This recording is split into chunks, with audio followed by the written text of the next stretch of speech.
have to move to a physical location to prosper. Right where you are, in that one room, you are constrained physically, but let your mind start building tomorrow. Let your mind walk with the word of God and start building the next season. The law of mental transformation. Write this down. Your mind is an extraordinarily fertile garden. It will grow any seeds that are planted and watered, and it will give you abundant harvest of the same. I'll take it again. Your mind is an extraordinarily fertile garden. Your mind is likened to a garden that is so fertile. It will grow any seed. The seed are the ideas that you allow. Failure, limitations, success, victory. That soil of your mind, the moment it receives seed, your mind does not have the ability to on its own reject seeds. You just drop it there and it begins to grow. Drop discouragement, it will grow. Drop limitation, it will grow. Drop faith, it will grow. Drop the victory consciousness, it will grow. That means you must pay attention to what you drop there. Or let me put it this way, Proverbs 4:23. Let the Bible speak for itself. Proverbs 4:23. Keep your heart. Now you understand.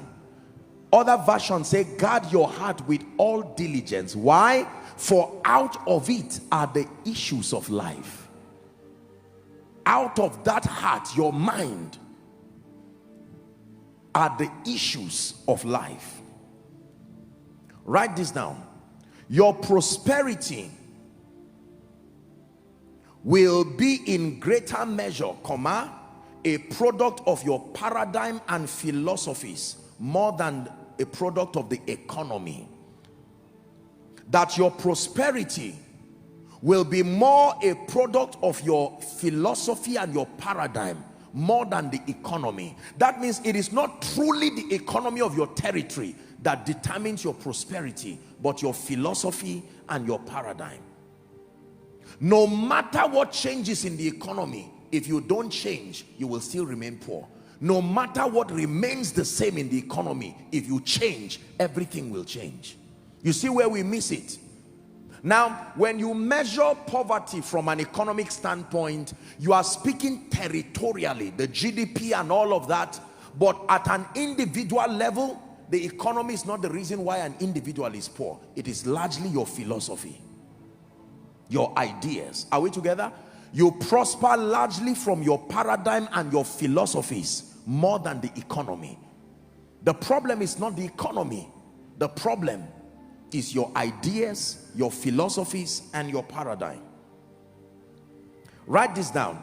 If you attempt to change your life, that means your physical reality, without first changing your mind.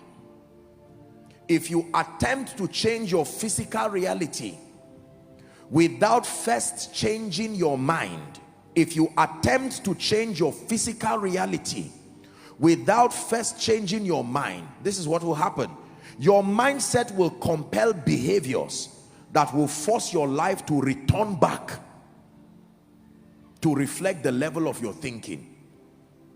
Your mindset will compel behaviors that will force your life to return back to reflect your level of thinking.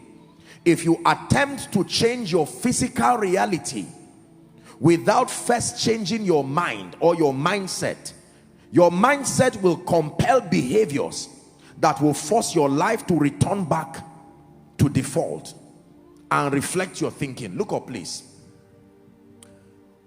Many of us here, we have some of us who are pilots and so on and so forth. In aviation, there is what they call the principle of cybernetics.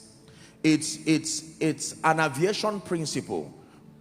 It is a check and balance system to make sure that as the plane lifts, it remains in its trajectory. Are we together now? That when there is a deviation, say for instance a plane lifts and is going this way, there is a degree to which the plane cannot deviate beyond that level. The principle of cybernetics will kick up to bring the plane back